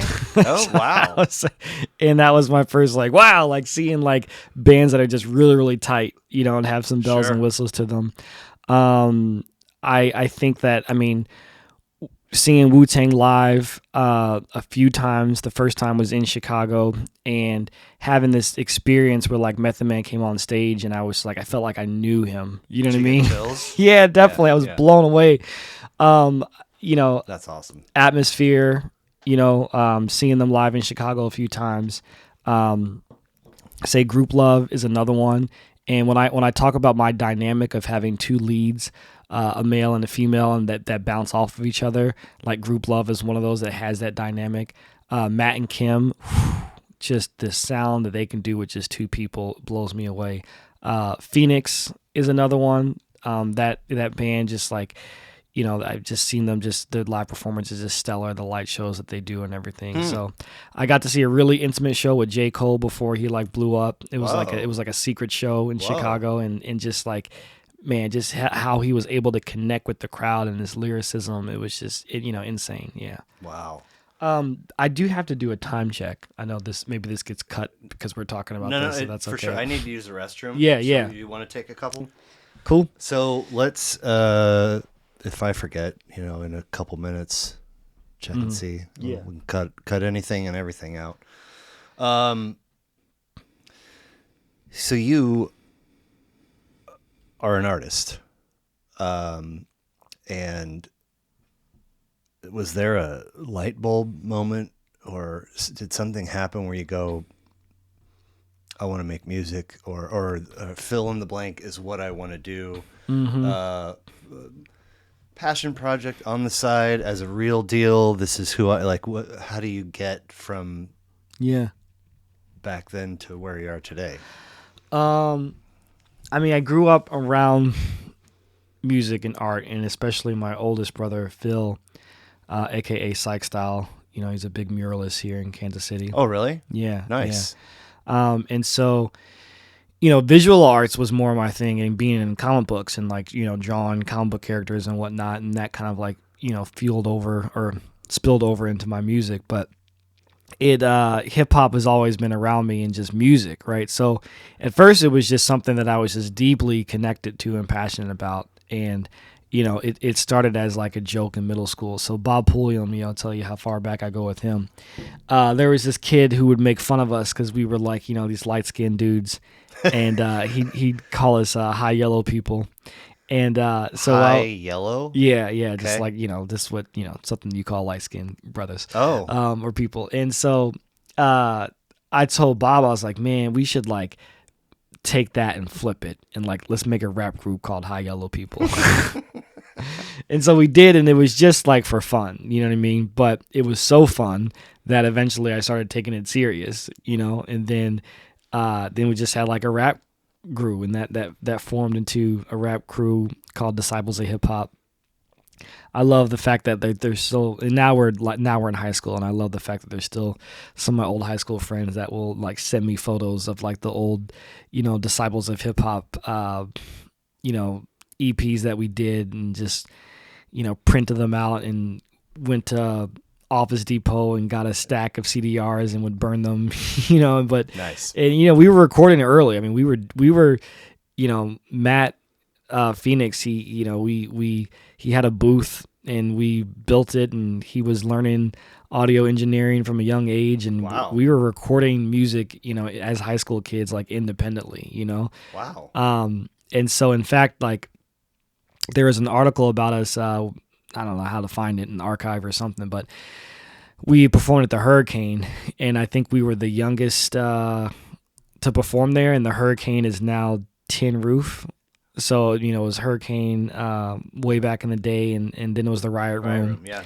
Yeah, so around that same time, I also played baseball. I'm a big sports person. It was my varsity year of senior year in high school. And around that same time, a couple of my friends got in the paper for just being like really dope baseball players. And I was not in the paper for baseball. I was in the paper for music. So I was like, okay, maybe I should like lean into this path a little bit more.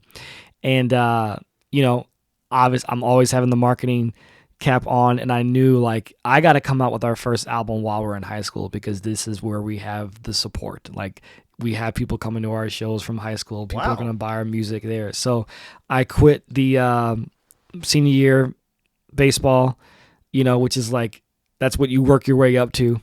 And I quit that because I wanted to get focused on, dropping our first album. And so that was under Anti-Crew. It's called The Progressive Movement. And we got it right up in the pitch. We got right up in the KC Star at the time. Wow. And we would perform at the Hurricane, and we would perform at El Torion, and we would connect with all these other cats like, Cess Crew and the Guild and Mac Lethal. And I think honestly, because when we did a show, we'd bring all these younger people out. Like, we'd roll up with like 18 to 17-year-olds like ready to go, so obviously we had to have either an all ages show or 18 plus, but the other hip hop cats, they loved that. So yeah, that's how we like leaned into it. And so that iteration was me and Matt, who goes by Matt Phoenix now. Back in the day he went by DJ Eternal. Okay. Then we move up to Chicago together, and then we start entering these battle of the bands, and we keep losing because we don't have a band. So his roommate played guitar, my roommate played bass. We had a friend of a friend who played drums, and then we formed a full band under the name Anti-Crew, and that's when things really started to pick up. Started to get booked a lot more gigs, and we would tour the Midwest. So like while we went to an art college, in Columbia College, Chicago. So while we were on spring break, a lot of the big state colleges were in school. And so we would always book a tour on spring break, and we would go play, college towns in Illinois, Indiana. That sounds like fun. Yeah, we'd head back down and, do Mizzou, you know what I mean? So yeah, it got more and more serious. And I guess just to kind of wrap it up, when I moved back to Kansas City in 2015, the band had broke up, that we were doing with Anti-Crew, and I wasn't doing music for a couple of years, and I was really focused on, City Year and my job, and I realized something was missing, and so I was like, oh, there's this void in my life. Oh, it's because I stopped doing music. So I picked it back up, and then I just did it under my name, Flair the Rebel. I've always been Flair the Rebel, but now the music was just under that, and I was really fortunate that a lot of people in the scene, they didn't forget who I was. They knew about the Anti-Crew days, and so I was able to get back onto the pitch, and then get paid attention to by 90.9 The Bridge, and Cool. and also KKFI, and then release music, and suddenly I'm on Boulevardia, and I'm on Crossroads Music Fest, and 2 EPs later, now I got Deer City, so yeah. Very cool. Mm-hmm. Getting good. So you did share a list with me. I did. Thank I you. forgot what that list was, but Thank that's you okay. for sharing it. I usually just roll through them in release order, if that's okay. Mm-hmm. So if we do that, we start in 1993 with the aforementioned Oh, you got this on cassette? Enter the Wu-Tang 36 Chambers. First of 7 for them. 12 tracks, 58 minutes. East Coast hip hop out of Staten Island. This one's made a couple of lists. I'm interested in your relationship with this album and whether or not it spilled into the rest of their catalog. Whether this album spilled in the rest of my catalog The or Wu-Tang catalog. Oh, I mean, first of all, when this album dropped, and then it just shook up hip hop with how they were doing it. I mean, nobody was just getting that many MCs together, right? And then all of them are dropping their solo albums, So for me, I was a big Method Man fan, so his albums. But like for me, it's like I had to go back and discover this because I was really getting into this middle school. So like the Tikal 2000 album and like the second iteration of like Redman and Method Man, Blackout, I was into all that stuff. And then, Ghostface Killer, like, his Supreme Clientele, his Iron Man stuff. I mean, Raekwon. I mean, so everything, everything. I just Including actual Wu-Tang releases. Yeah. Okay. Yeah. And so, I mean, the double LP was huge.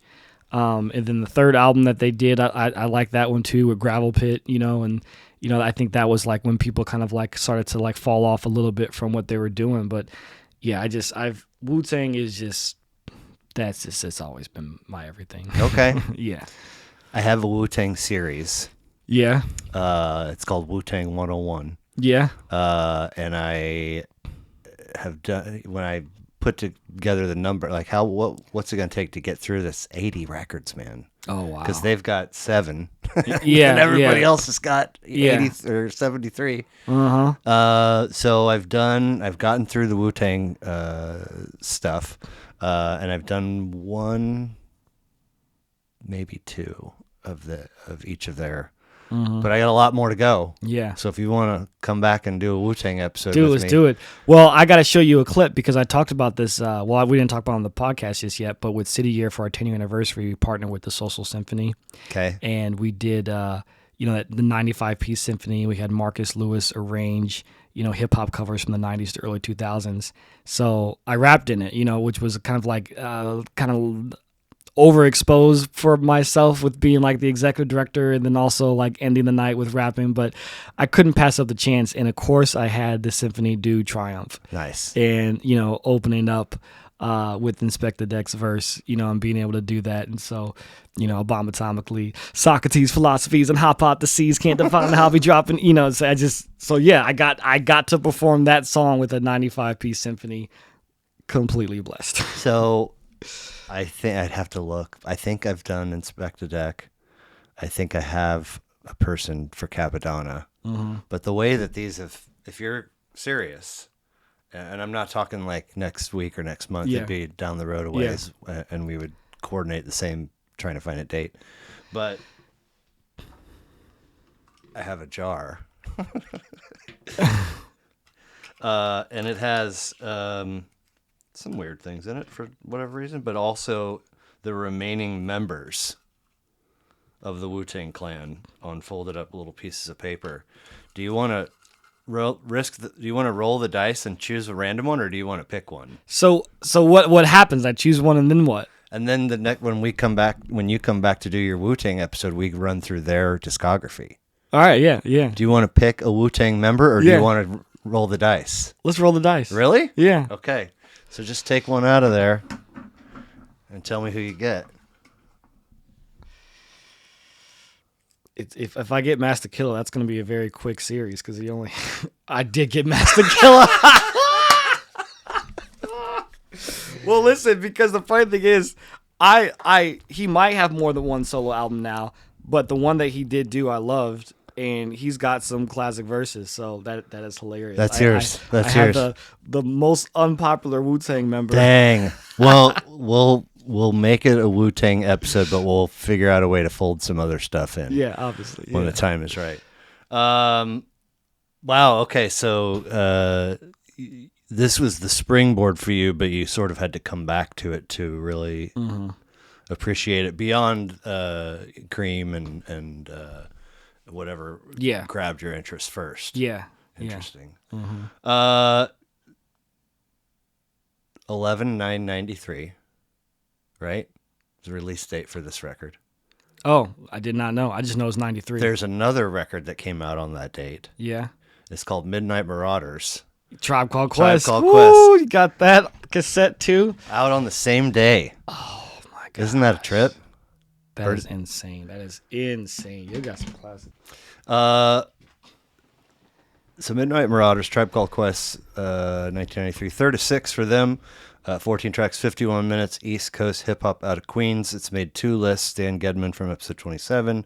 And then I did a whole Tribe Called Quest and De La discography episode with Elwin Grimes in episode 61. One could argue that each of Tribe's 6 records are staples and must-haves because they're all even... Thank you for their last one they put out. Thank you for your service. That one is incredible. It is. So, okay. So Midnight Marauders gets the nod because to me, this is like when I think about falling in love with hip hop, this is one of the albums that did that for me. Okay. And the production on here, a lot of it from Q-Tip, which I didn't know he produced so much until like documentaries and other things came out. You know what I mean? But yeah, I mean, this is just an album.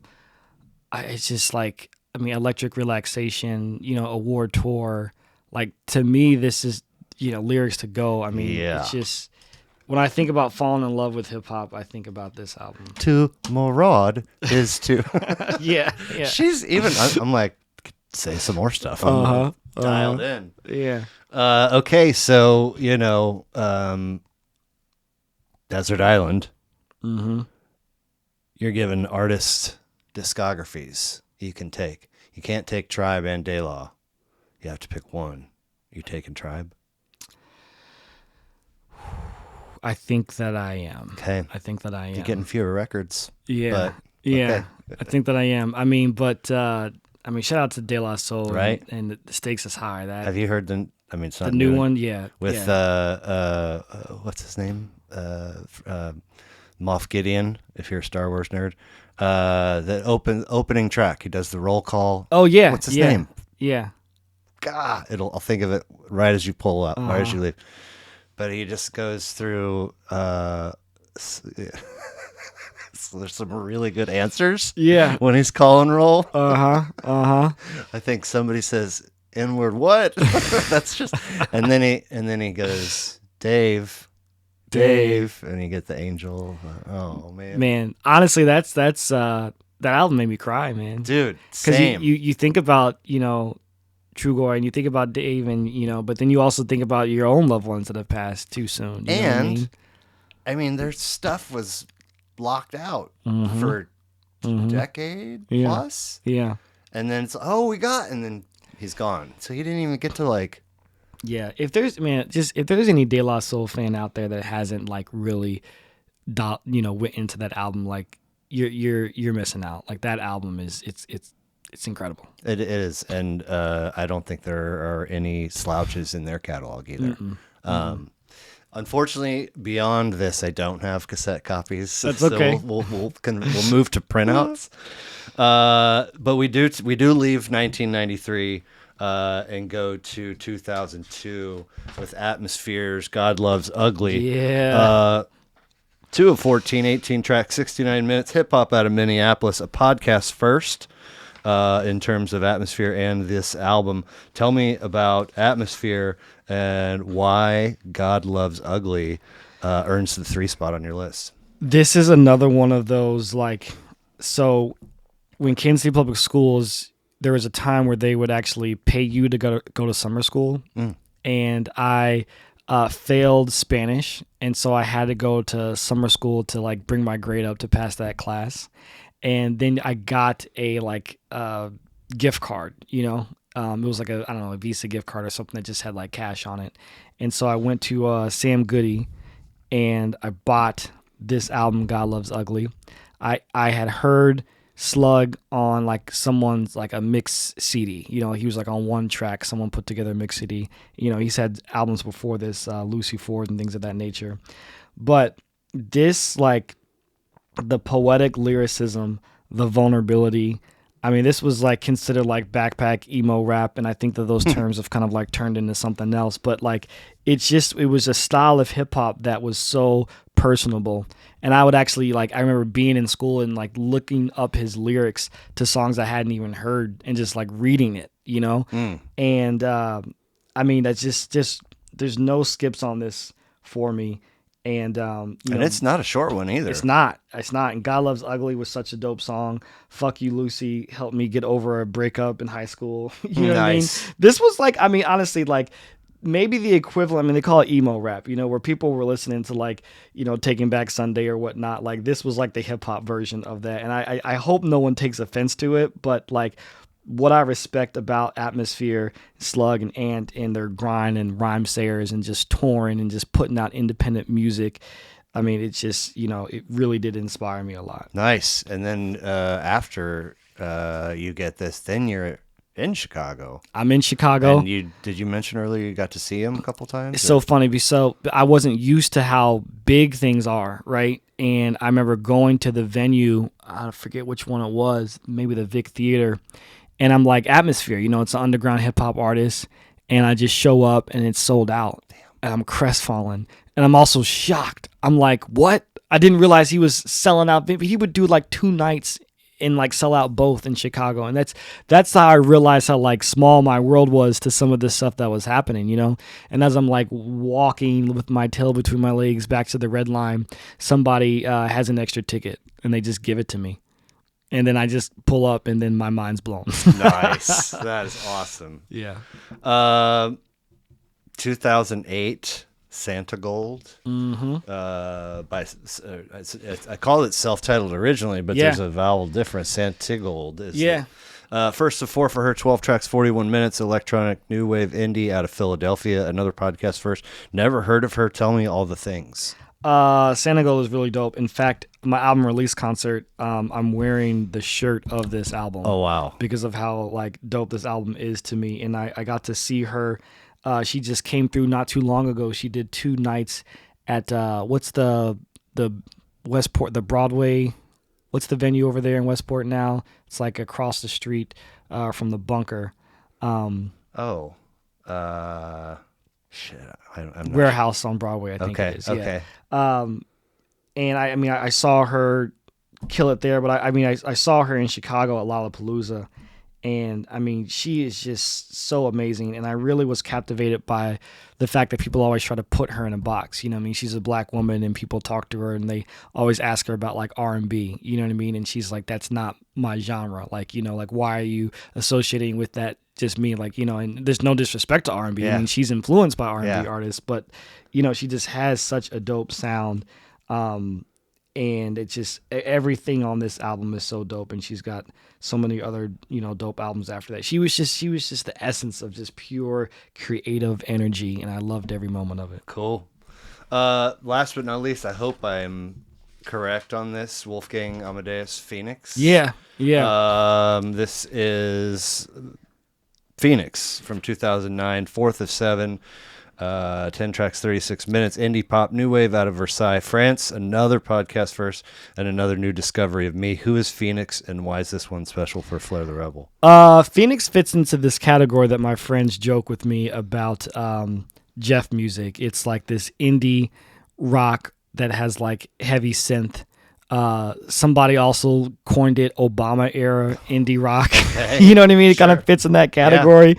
I'll but never not affiliate the year 2008 with Obama. yeah, I mean, it's a whole genre, but like this fits in that realm of like, I mean, indie rock that has some really good like synth, and it's going in a lot of different directions. And this album is like the quintessential of this whole genre. Like, it just opened up so many things for me, and I felt like this was like the upper echelon of it. And I still love them. I think that they're still making incredible music, and their live performance. I mean, I saw this band at House of Blues, and I remember he'd had this song where he would get this microphone with this cable that was like neon orange, and it would be the size of the venue, because he would like walk through the venue with this thing, and then he started to crawl up the rafters at House of Blues, and it broke, and he fell into the crowd, and he was safe, and then he kept on singing. I mean, it was incredible. Wow. And then I saw him at Lollapalooza later, and they just absolutely killed it. Nice. Yeah. Well, it was a really fun list. I didn't need to revisit Enter the Wu-Tang or Midnight Marauders because I know them very well, but those three were a lot of fun. For sure. Great lists altogether. I've got some goofy questions to hit you with, and we'll wrap and get you out of here. Yeah, sounds good. The first one is you're given the opportunity to have a cup of coffee with any one of your choosing, dead or alive. Who's it going to be and why? It's going to be Frederick Douglass, and that's because I'm reading this like thick book about him. I mean, I think a lot of people know him from his like autobiographies, and I've read those, but now I'm reading, a book about his life, and it's just the complexity of who he was, and just the people that he passed in history, like John Brown, and all of these folks, and him being a Republican, because the Republican Party was very different back then, and him being tied to two different worlds, and being hated and revered and celebrated, and an inspiration, and someone that just an incredible story. And I've just been learning a lot more about him, and Cool. so Frederick Douglass. If we can pretend or imagine that we all have a personal and a professional bucket list, you're given all the necessary resources to go knock out number one on each of those lists. What are those number ones? So like what I want to knock out professionally and what I want to knock out personally. And it's fine if they're one and the same. Sometimes they are, sometimes they're I not. think I'm a lean into travel. I think some bucket list places for me are Japan, Brazil, and Kenya. My youngest brother is from Nairobi, and I have dreams to go back there with him. I think Japan, I might knock that off the bucket list pretty soon, actually, but we'll see. And then Brazil, I find it to be just a beautiful place, and it's so diverse, and so I think personally it's traveling more. I don't think I've gotten to do that enough. I don't have a whole lot in the way of travel on my bucket list, but the one is Japan. Mm-hmm. So if you make it Yeah. happen, I'd love to hear Yeah, about it. yeah, absolutely. This is not cloaked in regret. We're not trying to change who Flair the Rebel became. But you're given the opportunity to visit your past self at any age of your choosing. What age are you choosing, and what are you saying? Probably my middle school self, or like middle school, 5th grade. You know, dealing with a lot of like confidence issues, Okay. and just reminding that person that like who you are is perfectly fine. Awesome. I love that. Yeah. God, that's the age we need it, because it's if it's not awkward already, it's about to get awkward. You're aware that at one point in time there was a television program called Fear Factor? Yeah. Okay, so you win the challenge by tolerating the gross, etc. This isn't that. This is real life. You got to get from point A to point B. In the middle is your biggest source of fear, anxiety, creeps, heebie, whatever it is. You got to get past it. What is it? Being stranded at sea alone. Fucking better be a loaded gun with me. Yeah. Just, I mean, honestly, and I love the ocean. Do you? I do love the ocean, but it's scary, and Dude, it's scary so is vast. an insult. Yeah, It's terrifying. I've been watching this show because Lauren's got me watching. I Shouldn't Be Alive. It's like got like 10 seasons. I think it started in the early 2000s, and it's just these like shows, these experiences of people that have like found themselves in these impossible situations, either by like they're unlucky, they're arrogant, or they're just stupid. You know what I mean? But from like plane crashes to like avalanches to being lost at sea, and the ones that are lost at sea, those are the scariest ones. And I've had that fear before I started watching that show. But yeah, that is my biggest fear. In the last, I'm not even kidding, the last 48 hours, my algorithm is just dumping clips from this movie I didn't even know existed called Greyhound. Okay. Tom Hanks is a ship captain. Yeah. And there's a fucking submarine in the water that just he's got to like radio the commands to the person steering. And it's just, and the waves are just, so I've watched several of those, and then all of a sudden I get one about a dude that had to go try and knock out aircraft carriers leaving Japan in 1944. I'm like, yeah, no way, dude. There's not enough money in the world. No, not at all. Okay, last but not least, please complete this for me. The world would immediately become a better place in which to live, if only.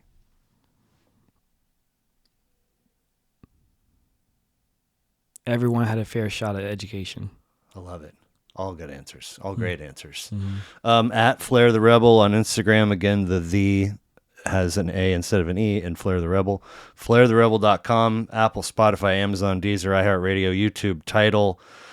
Brand new LP. Not even 7 days old yet. Dear City is out. Congratulations on Thank you. and having the awesome time you did at the release show at the Record Bar. Other plugs? Yeah, I guess the Manor Fest show, and not just for myself, May 30th, but just please get tickets to Manor Fest. It is a dope, 2-week festival where you get to experience new venues, different artists, and you also get to connect with just music lovers. Like, if you love independent music, this is for you. If you're just curious, if you've never been to a live show, like Manor Fest is it. Very cool. Very Yeah. cool.